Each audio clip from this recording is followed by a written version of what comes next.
This is KC Sports Network, proudly presented by Emprise Bank. Hey, y'all, how you doing? Welcome to The Process. The process is always greater than what it produces. Man, this is your host, Shawn Barber, 10-year NFL vet. And again, man, I got my homeboy, one of my guys, Billy Barber. Man, he's a father. He's a husband. He's a tight end. He's a business owner, entrepreneur, man of the community, mountain of a man. The list goes on, and he's blessed us with his presence. Well, he's been on before, so we're not going to when we talk about the who, the what, the where, we're going to save a small segment at the end of the show to let you know what he's doing now and to update you. But y'all already know who this man is. He's a mountain of knowledge. He knows everything it is about the Chiefs, and we're going to get involved right now with what's going on with the Chiefs. So, Billy Barber, man, hey, man, welcome to have you back on the show. Thank you, sir. This first segment, we're going to summarize and talk a little bit about the Chiefs versus Packers, and go kind of get into what happened in that game, talk about some of the injuries, and then maybe talk about the game they have this coming Sunday against the Bills.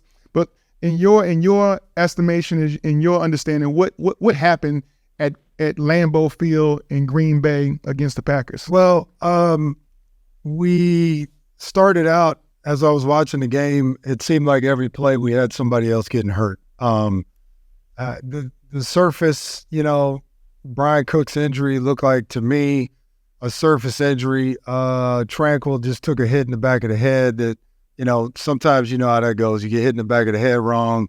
And they started to mount up early. I think we fell into a game where a quarterback by the name of Jordan Love, who played us last time, wasn't very good when he played us the last time. And I think he remembered that. And that was his first game ever. And I believe he had a little something or another left. And he said, look, I got to let these dudes know, even though they're not in my conference, even though they're not in my division, my first game ever was not a good one against the Kansas City Chiefs. So he came out, he played well. They did some things offensively that I haven't seen them do. They got Christian Watson back involved. He's a big key to that team. I mean, if they can continue to get him involved in the game like they have been, he makes them dynamic. They got a bunch of young receivers, Wicks, Dobbs. Yeah, I mean, number 11. Yeah, Reed. I mean, they got a whole bunch of good receivers. So, they're giving him a bunch of pieces at Green Bay to be successful. And they've really been waiting on Jordan Love to turn it around. And I think he did that in this game. Now, I'll be interested to see going forward if he can continue to play like he did in this game, because he did this against a very good defense, which we know the Chiefs are very good. And when we talk about our defense, obviously you talked about one of the injuries was Drew Tranquil, who was already replacing Nick Bolton. So if you take a Mike linebacker and then you have a backup who's been playing, I mean, he's leading our team in tackles so far this season. And then, the third, fourth snap of the game, he's down. And now Jack Cochran is being asked to play the Mike. I think the one thing that people maybe not even, commentators, when you talk about the blitz package and pressure package and things you have to make adjustments to the front against the run, the Packers do a great job of giving the ball to A.J. Dillon and having him run downhill. Not many negative plays. I mean, he takes a 2-yard play and makes it 5 yards. He's adding 2 or 3 yards at the end of every run because he has those fire hydrant piston legs to keep on moving, and he keeps them in front of the sticks. We know it when you have a young quarterback, you want to keep him out of 3rd and long, 2nd and long, keep him in 3rd and shorts, 2nd and manageable downs. And I think the Green Bay Packers did that pretty much throughout the game, and keeping the possession also kept our offense off the field, kept our offense out of having any kind of rhythm in the first quarter. We had 4 drives, 2 field goals, 2 touchdowns, but when we talk about 4 quarters of football, we're used to having, 10 possessions. And not to have that amount of possessions, it definitely, I think we saw so many times during the game where the camera cuts to the sideline and our best players are on the sideline. We're on the sideline wondering when is Patrick Mahomes and Travis Kelce and our offense is going to get the ball back to be able to go out there and even up the score or make things happen. And the Packers are just getting first down, and then obviously some touchdowns. And we put ourselves in a position at the late end of the game where we could have taken the lead or tied it up but we were asking for hopes and prayers. Where the Packers, it seemed like they were doing what was necessary and needed, going for it on some key fourth downs, getting the calls made, at the time, and actually their receivers going up. We talked about number 9, making some, 2 or at least 1 touchdown catch, and then Dobbs making almost a Hail Mary in the middle of the field, in zero coverage, where he comes down with a ball to keep a drive going, and both of those drives led to points, which those 10 points ended up being the difference of the ball game. So, them being a young team with a young quarterback. I think they're definitely focusing on running the ball first. And listen, we got to take our hats off and tip our hats to their head coach. He's 16-0 now in December. Wow. So he has not lost the ball game in December with that football team. So that shows you his progression of what they're doing during the season is a build up. And then once they get to December, they know how to win ball games, especially at home. So the Green Bay Packers, they played their A game. I think they caught us maybe at our C+, B-. And I think a lot of that had to do with maybe the injuries did mount up of maybe not being able to have all the calls available on defense, all the unique exotic blitzes. Because if you're not sure about your adjustments, your alignment assignments because of the personnel who's out there, it's hard to really feel confident about calling some of those exotic blitz. Well, and you talk about the adjustments. I mean, the play that Patrick Mahomes threw the interception with 4 or 5 minutes left in the game, that corner knew.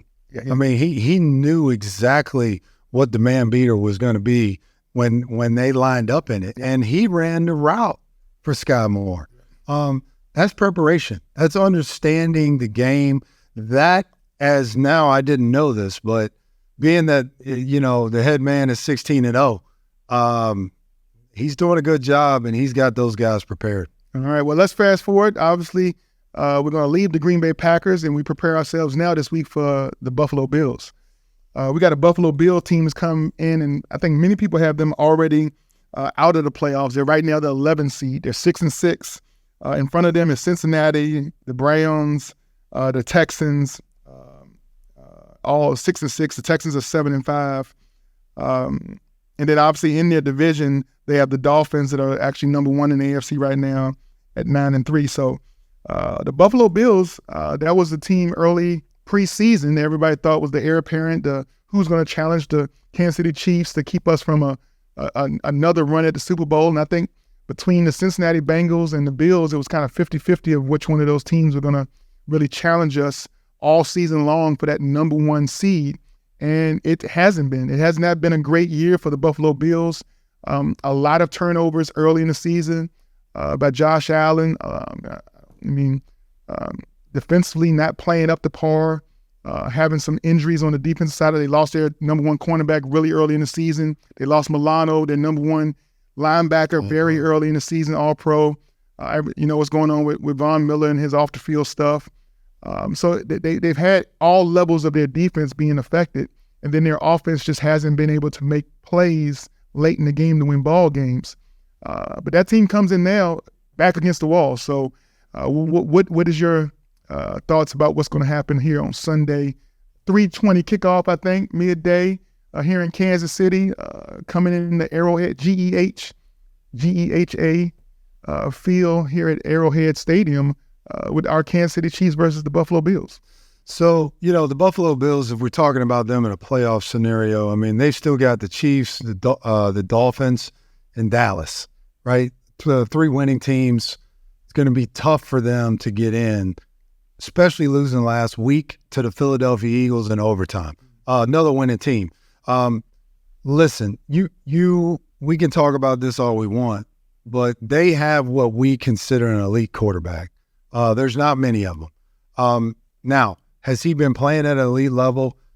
He kind of has, but he kind of hasn't, right? He's one of those tricky players where, you look at him and come on, Josh. Like, if he's on your fantasy team, you're like, good gracious, man. Like, stop throwing 4 picks a game.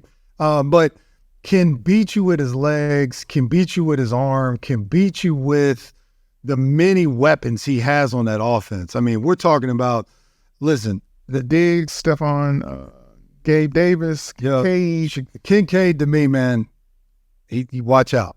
Like, this young man plays the tight end position and runs routes about as good as I've seen in a long time.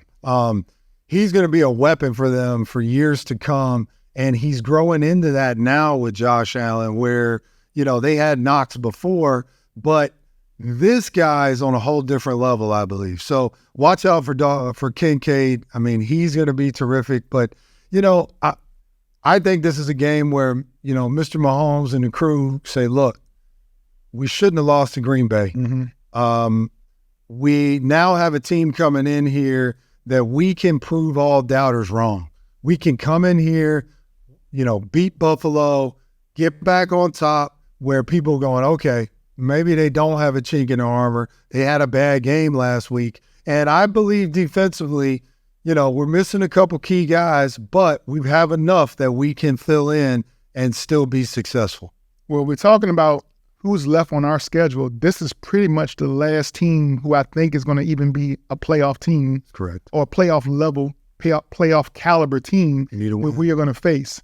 And so the one thing you don't want to do is, you don't want to go roll into the playoffs playing a bunch of, after playing cream puffs, teams that are, sub 500, and then think you're going to just ramp it up first week of the playoffs, and now you're playing a playoff quality team. Sure. You want to be playing your best ball late in December and rolling into January.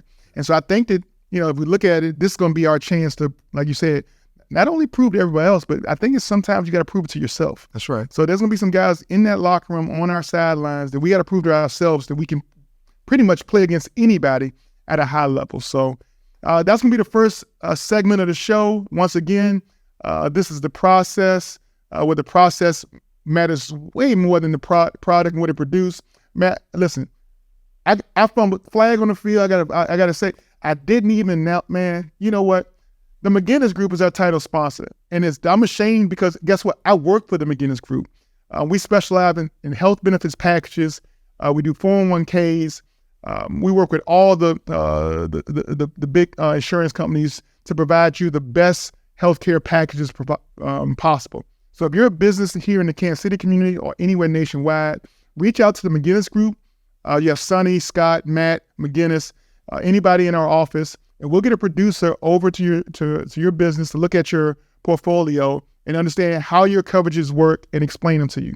Because we have developed this team strategy, TEAM, together everyone achieves more. So make sure that someone at the McGinnis Group has the opportunity to look at your package, your goals for the future and make that possible. So again, we're going to jump back into this in the second segment. This is the process, where the process matters so much more than what it produces. Thanks for listening to KC Sports Network. Make sure you download our new app. Find it on the App Store or Google Play. Just search KC Sports Network. Welcome back to the process, where the process is greater than the product. Again, man, senior linebacker Shawn Barber. I got my man here, Billy Baber. We're going to jump right into what's going on right now in the NFL. A situation has come in recent weeks where we're going to see a Week 14 starting lineup where specifically in the AFC, Billy, there are going to be 9 of the 16 teams starting a quarterback that they didn't start Week 1. When you talk about the attrition, availability being one of the best abilities, there are so many teams in the AFC now that are not currently lining up at the single most position, the most important position on that field, that quarterback position. We got the Pats, the Pittsburgh Steelers, Indianapolis, Cleveland, Tennessee, Cincinnati, the Jets, Jets, Jets, the Raiders, and the Jags planning on starting somebody different than they started Week 1. Of those teams, I think we feel like the Cincinnati Bengals, right? Jake Browning has showed to be pretty good. So we saw him win Monday Night Football, take an overtime win against the Jaguars. And then we got Thursday Night Football. We got the Pittsburgh Steelers versus the Patriots, backup against backup, Zappy versus Mitch Trubisky. I mean, it's going to be some tough football to watch and stomach in the AFC when you have all of these backups playing the quarterback position. Well, and Zach Wilson just got named the starter again for the New York Jets. So Zach Wilson? Aaron Rodgers. Zach Wilson is starting this week. Zach Wilson is back starting. For the New York Jets. For the New York Jets. That's correct, sir. Okay. So, some of these guys are out by injury. We're talking the Bengals, the Browns, the Colts. But some of these guys are out because the starting quarterback play was bad. When we talk about the Jets, who's now gone through 3 of them. When we talk about the Patriots, where I don't know if they have a quarterback on the roster. Mac Jones. I mean, it doesn't matter. You can play either one. Some of these, you get a situation like Pickett where he wasn't playing great. And I'm not sure Trubisky can play much worse. So, but the ones who've gotten hurt, that's a whole different deal. I mean, the Trevor Lawrence deal last week, that's a sad case when you're talking about a team that, they were fighting for the number 1 position. Right now, they're in the 4th spot right now in the AFC. They are getting a home game in the playoffs, and they just lost their quarterback for a few. And that's it. And they got C.J. Beathard backing him up. So, I mean, with the mix of quarterback play being bad, some of these unfortunate injuries to some of our superstars like Burrow, it's you think you're lucky stars every week that you get to turn on the TV and watch Mr. Patrick Mahomes play. No matter what you think is better, there ain't. He's the best in the league, and we get to watch him every Sunday. Yeah, win, lose, or draw, I think that when it comes down to the AFC, when it comes to who is going to move on in the playoffs, I probably look at that Texans team right now. They're the 8th seed. They're probably going to end up winning the South and being that 4 seed when it comes to the end of it. C.J. Stroud has been playing pretty good ball over the last few weeks. I think Houston is starting to feel kind of feel out, getting a little better sense of their head coach, DeMeco Ryans. They're starting to emulate him, his grittiness, his toughness, and you're seeing that play itself out on the field. So when it comes to that, I think that you're going to see Tua and the Dolphins. You're going to see Lamar with the Ravens, us with the Chiefs, C.J. Stroud with the Texans. And pretty much after that, that's going to be the 4 teams that have a quarterback that you could see representing the AFC going deep in the playoffs. And then we turn to the NFC. I mean, it might be a 2-horse race now. I mean, it might be just San Fran, and then, I mean, you flip a coin between the Eagles, the Cowboys, and the Lions. But, I mean, the way the San Fran is playing, man, it's Trent Williams, it's Deebo Samuel, it's Ayuk, it's Kittles, CMC, that running game. And you could put almost any high-level, high school, college quarterback at that position. When those guys are feeling and that running game gets going, I mean, he's throwing the ball for slant routes that are going 70 yards. And it's hard to beat a team playing that way. So with that, man, we're going to go from the pros in the playoffs, and we're going to jump into college real quick.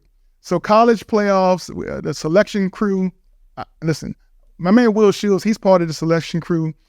Coach Joe Taylor, a legacy at Hampton University, he's a part of the selection crew.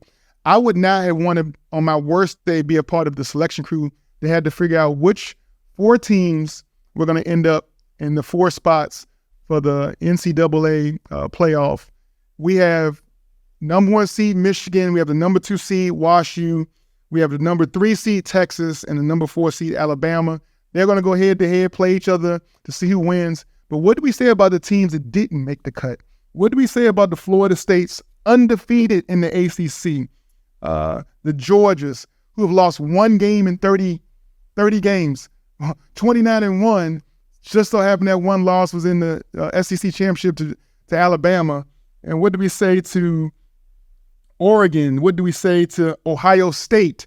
I mean, there are so many deserving teams that it was almost a sin for this year not to be the year that we at least went to 8 teams, but we're going to jump to 12 after this year. What do you think about, I mean, and we can focus on that FSU not making it. I'm going to talk about my FSU Seminoles. I'm an ACC guy, playing on the ACC at the University of Virginia. This was criminal. When a team in a Power 5 goes undefeated, when a team, I don't think that's ever happened before. First time in the history that a team in a Power 5 goes undefeated and doesn't get in. The 3rd string quarterback was playing last week. So don't give me, their starters out. The 2nd string was doing an adequate job. Mm-hmm. We could win with him. But to punish those kids, I mean, their defense was terrific. A conference that went 6-4 against the SEC. Yep. So you want to put another SEC team in that got a loss. I know it's Mr. Nick Saban. I get it. The man's got a crimson blazer, and when he speaks, people listen. But you got to give some credit to Florida State. The fact that they finished this season and go undefeated, I don't care what it's in. That is a tough task because every week you're getting everybody's best shot. I think the only thing it's going to do is, there's been rumblings about Florida State and the ACC. There's been rumblings about Clemson. I think, Florida State's looking and say, look, the only reason why we didn't get in is because we play in the ACC. And I don't think that's right. I think they really messed this up. I don't know how they did. I don't know how they sat in that room and said, look, we cannot put the Florida State Seminoles in this playoff. I think it's something where whoever made this decision, they need to look in the mirror, man, because about 100 kids got cheated. And I feel really bad for them because they're never going to get it back. I know people talk about University of Texas and their the history of the UT program, obviously Derek Johnson and Jamal Charles and a bunch of other guys that went to UT. And it's a storied program. Alabama, right? Number of national championships. They've been part of this Final Four almost every other year. And winning the SEC is a crown in itself. I think when you look at those two teams, both of those teams had losses. They had a week in the season where they were not. You can say it was a bad week. They won on their A game. Texas lost in overtime, so you can make all those excuses. The one thing you can't say about Florida State is everybody who they played against, they ended up walking off the field being the better teams. Correct. For those 12 weeks or however many weeks of the season, they did what they had to do to end the year unblemished.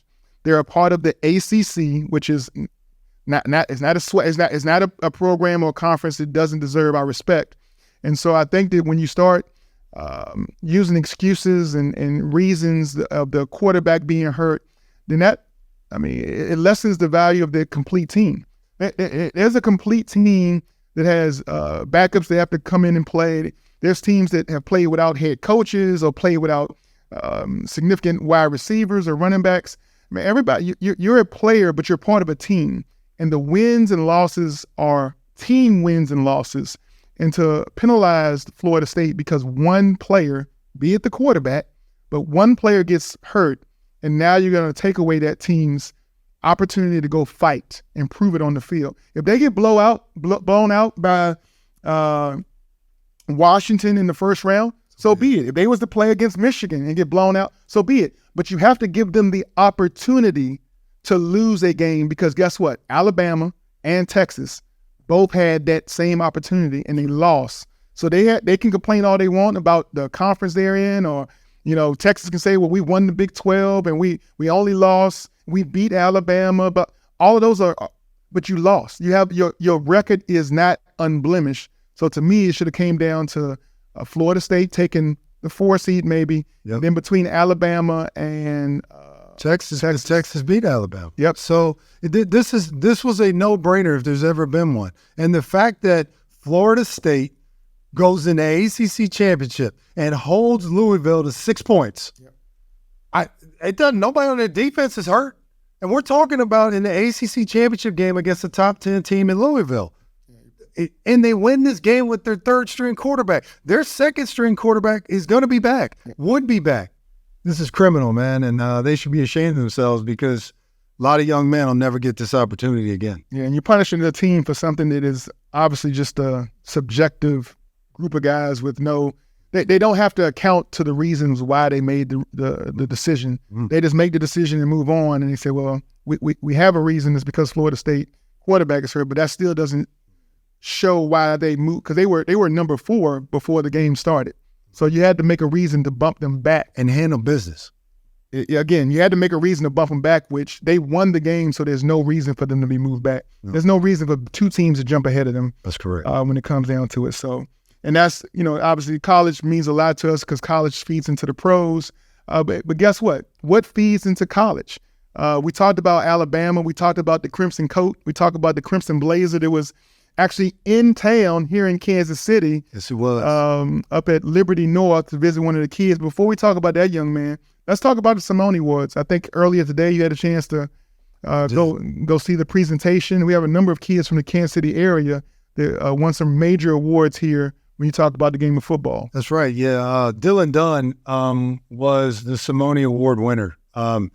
Young man from Blue Valley Southwest High School, where my kids go to school. I've watched him play. He's a terrific player with a bright future. Hasn't committed to where he wants to go play college yet, but anybody out there, looking for a terrific young man who is smart, understands the game, fits the profile of what every pocket passing quarterback fits. There's one available at Blue Valley Southwest High School. I watched that today. I also watched a man by the name of Melvin Laster win one more time. This man is Mr. Barber, and I had a chance to sit down with him and another young man at Liberty North High School, Shawn Ross. And Mr. Saban that we're talking about was in the building yesterday looking for Mr. Ross. And we had a heart-to-heart with these young men going into their senior years. And it was something where we just sat down to them and said, look, man, the opportunities are endless. And Laster wins the Buck Buchanan Award for the third time. Just the depth of play in Kansas City, when you're talking about these young men who are not only great players, but they're great people, they're great student athletes, and they can, promote our town. These guys are big-time players. And I don't know whether you know it or not, but in the 6A championship game, Andy Lehrman at Liberty North High School, they beat CBC in the submission. I've never been a part or watched a game where a team in the final game decided with 4 minutes left they had enough. But that's exactly what happened. Oh, man. And there's another kid, Smith, one of our... Yeah, Keelan Smith from Liberty North. He was also up for the Otis Taylor Award, Neil Smith's son. And, there's been a lot of great guys. I saw him today, man. Bigger, faster, stronger. I know what they're talking about because them young men, when they stood up, I sat down quickly. I was like, man, I don't want them looking at me. But yeah, it was a good time, and that's a really good deal. If you ever get an opportunity to go to that Simone Awards, it's a great thing for Kansas City.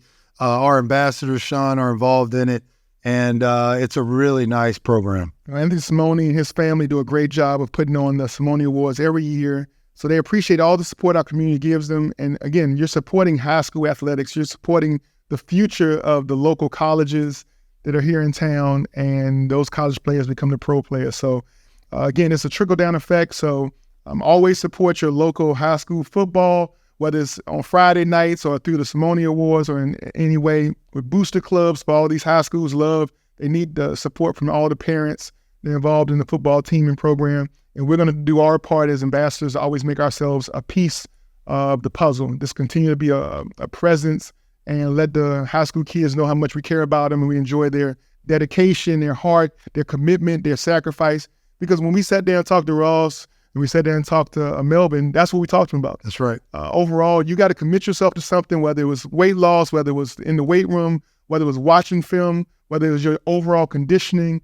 All of those things had to be part of the piece if you wanted to be considered a top D1 level athlete. And what we saw in his sophomore year has just, each year he's took a piece of that and became a master at it and raised his level up to an elite level to the point where, like you said, he was one of the major reasons that I think that CBC team decided that, late in the fourth quarter, for their own safety, they should pretty much get off the field with this young man because he was out there putting some lights out. Yes, he was. He was out there putting some lights out. So we love the heart of that team. Obviously, congratulations to the Liberty North football team for all their great work and their hard season being the champion when it comes to the high school football.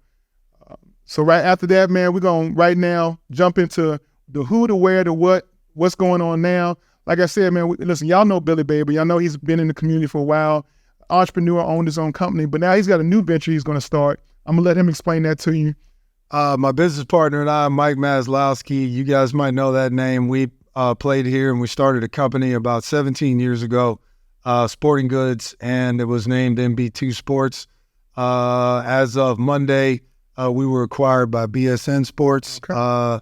This is your new avenue. If you want to get Adidas, Nike, Under Armour, anything else in between, we can do it. But yeah, so that's what we've done. So y'all were like Blockbuster. Y'all had the corner. Y'all had the market cornered, and then Netflix came and said, "Hey, we want you." That's So pretty much The future is BSN Sports. That's correct. So can they still contact you? Absolutely. Is your email the same? Is your number the same? All that? Phone number is the same. My email is bbaber @bsnsports.com, and we can get you taken care of. Well, I know that MB2 Sports has been phenomenal. Their service, they were excellent in their service. That was one of their, as far as the business, their mottos was the way they were going to be superior and elite in this area was to make high school and these lower level colleges feel like we wanted to make every customer feel like they were the University of Kansas.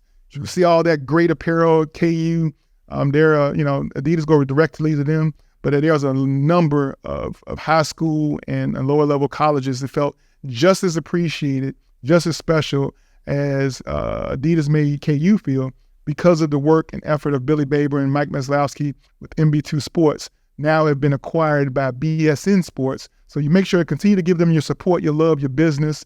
Like you say, if your area youth program, any of your sports needs, reach out to Billy Baber, call him, connect with him. He does a phenomenal job of making sure that you are a part of his team. Like we talked about it, team. Together, everybody achieves more. With that, man, we're going to cut this short. We're going to cut short this show because at the end of the day, man, the title sponsor, the McGinnis Group, I got to get back to work. They need me. It's renewal season. We got to keep earning this business so we can keep bringing you some great information about what's going on. So real quick recap of the show. The Chiefs, man, we lost to the Packers. The Chiefs are back against the wall when it comes, but we're playing against the Buffalo Bills team that has started their playoff clock already. We talked about college football. We talked about NFL playoffs. We talked about high school Simone Awards. So if you missed any of that, go back to the beginning of the show, rewatch it, because we know at the end of the day, the process